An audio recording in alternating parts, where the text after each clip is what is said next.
Nenhuma oração feita com fé é em vão.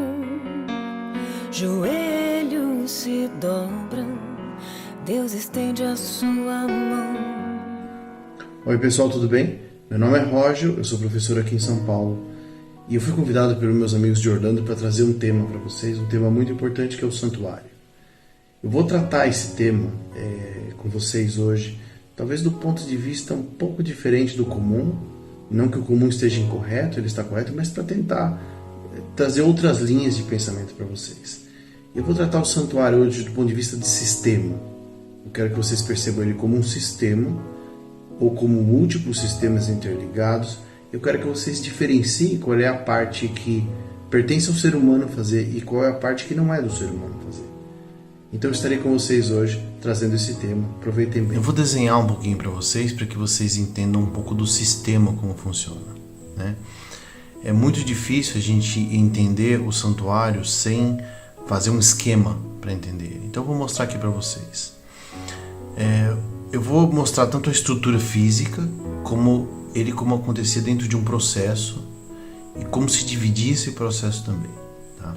Então, como a estrutura física, o santuário ele é formado por um prédio de 2 compartimentos, certo?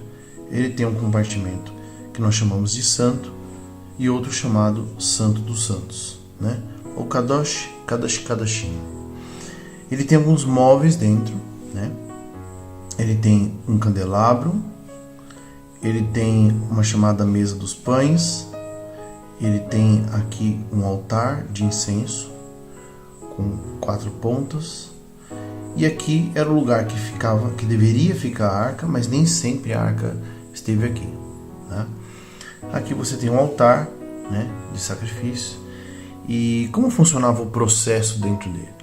Então o processo dentro dele é um processo que você contaminava esse prédio. Aqui entre os 2 compartimentos havia uma cortina.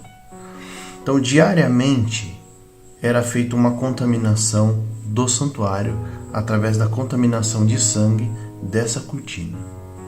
O santuário, o processo dele é dado em 2 fases. Então, você tem uma fase chamada contínuo, que também é chamada em hebraico de tamid, certo?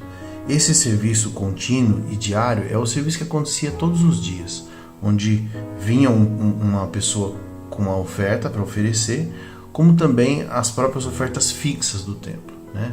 O sacrifício da manhã, o sacrifício da tarde, e também o sacrifício daquele que vinha com a sua oferta para trazer.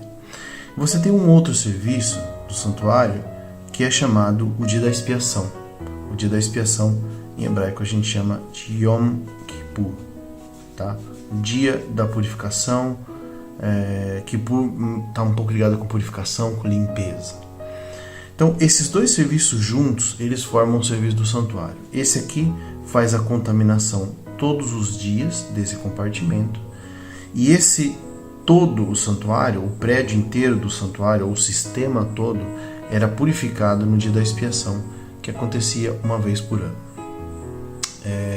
No dia 10 de Tisrei, do mês de Tisrei, acontecia esse dia, que era o dia da expiação. Então todos os dias vinham as ofertas, os sacrifícios que eles diferenciam, de acordo com se o erro foi cometido de forma involuntária, se for, vamos dizer assim, numa linguagem jurídica, doloso ou culposo, e eles divergiam na sua forma. Mas em tese você trazia a sua oferta e o animal era morto aqui e o sangue dele entrava aqui, era aspergido geralmente aqui nessas pontas desse altar de incenso, onde queimava constantemente, havia uma fumaça subindo do santuário, e você espirrava nessa cortina, tá? Nessa cortina que a gente pode ter ela como aquele que recebia o sangue.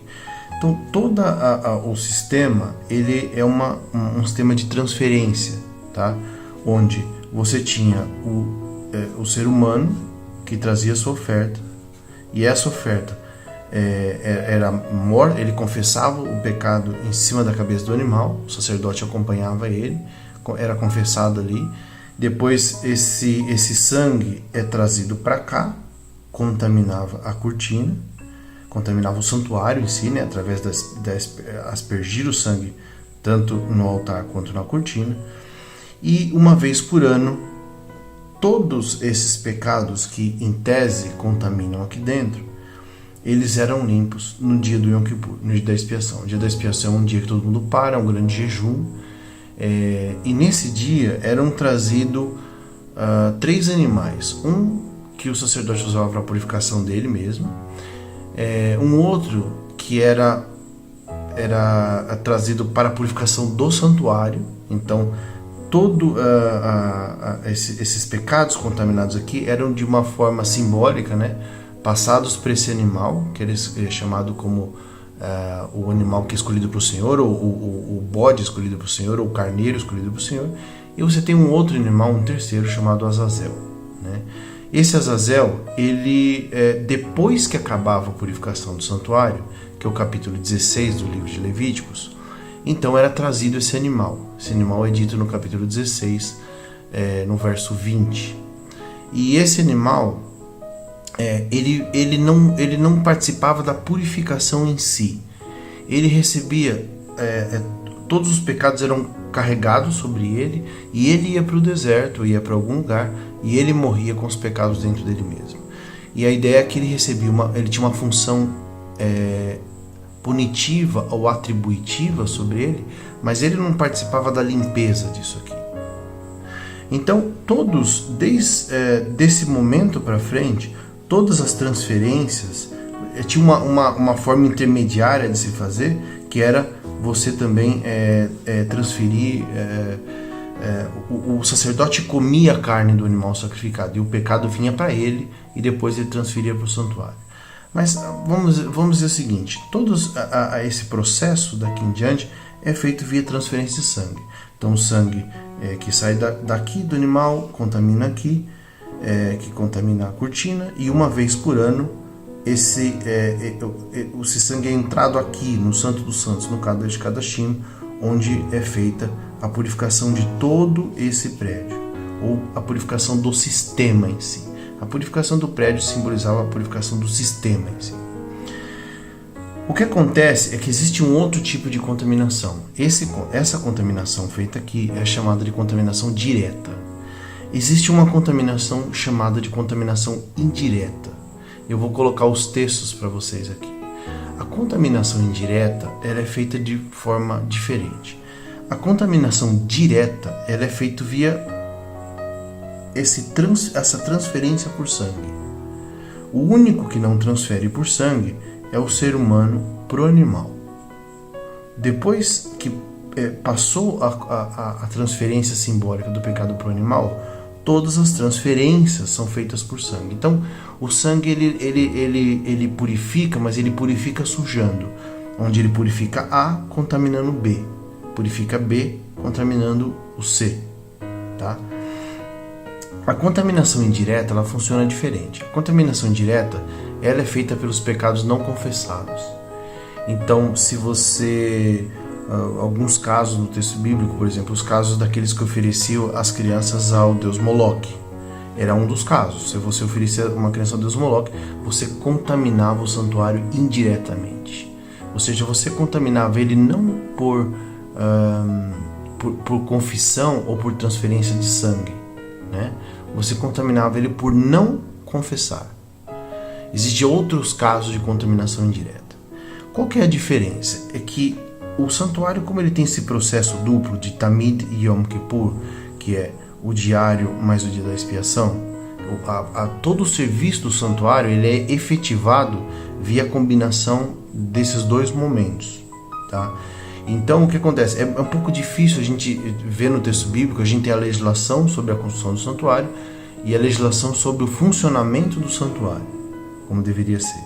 Agora, se você olhar, por exemplo, no período dos reis, no período dos profetas, vai ser difícil você achar momentos que foram feitos Yom Kippur. Isso seria bom para ajudar a gente nessa estruturação.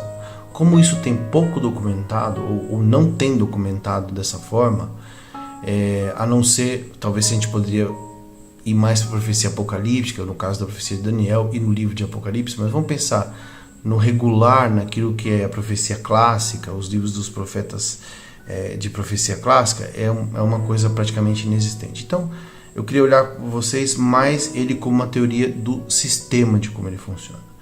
Então, contaminação direta, aquilo que é feito por transferência de sangue, e a contaminação indireta, aquilo que não é feito via contaminação de sangue. Qual a diferença dos dois?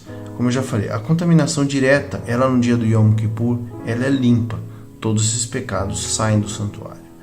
Na contaminação indireta, tudo que não entrou via esse processo de confissão nesse momento e transferência por sangue, onde o sangue limpa A sujando o B, ele não tem como ser limpo. Então, ou o pecador teria que ser destruído, ou o santuário teria que ser destruído. O que isso traz para a gente? Isso traz para a gente o seguinte: todo o processo do santuário, aquilo que o sacerdote fazia, o que esse prédio, esse templo, né, mostra para a gente, é um sistema de como funcionava, de como essas datas funcionam. Ele não ele acontece em 2 momentos, ele precisa da contaminação diária para o Yom Kippur limpar. O Yom Kippur não limpa nada do que não vem da contaminação diária. Então, o processo ou ele vem de forma direta ou ele não existe no santuário. Ele contamina o santuário de uma forma que o santuário não pode ser limpo. Agora, todo esse processo que acontece assim de transferência por sangue, de contaminação de A sujando B, é um processo, depois que o pecador inicia o processo que é feito via confissão, é um processo que o sacerdócio faz, o processo que o sacerdócio guia. O dia da expiação é um dia marcado no calendário, no mês de Tisrei, no dia 10 ele acontece e pronto. Agora, qual que era a ação do ser humano? A ação do ser humano era essa: ou trazer o animal que ia receber os seus pecados, ou se ele estivesse longe e não conseguisse trazer o animal, porque você tem vários níveis de animais também, de acordo com a condição social da pessoa. Mas às vezes você podia estar numa outra terra, você podia estar na Babilônia, você podia estar em terras longínquas, e você fazia o que então? Você se voltava no momento do sacrifício diário, que você tinha o sacrifício da manhã e da tarde, e você confessava os seus pecados ali voltados para aquele lugar. Conforme você fazia isso voltado para esse lugar, Deus ouvia no céu e perdoava. Assim está a oração do rei Salomão quando ele dedica o templo. Ele pergunta para Deus: Senhor, se quando a gente estiver passando uma necessidade, uma guerra, uma coisa muito dura, e nós então voltarmos para a tua casa e pedimos de todo o nosso coração, de toda a alma, de todo o entendimento, o Senhor ouve no céu e perdoa. E no fim, Deus falou que assim seria. Então vejam, o que fica de todo esse sistema para a gente hoje é que para iniciar esse processo todo, precisa de uma coisa, e essa transferência não é feita via sangue, ela é feita via confissão. É onde a pessoa que comete os seus erros vem até o santuário e traz a sua oferta, ou na hora do sacrifício se voltava e confessava o seu erro.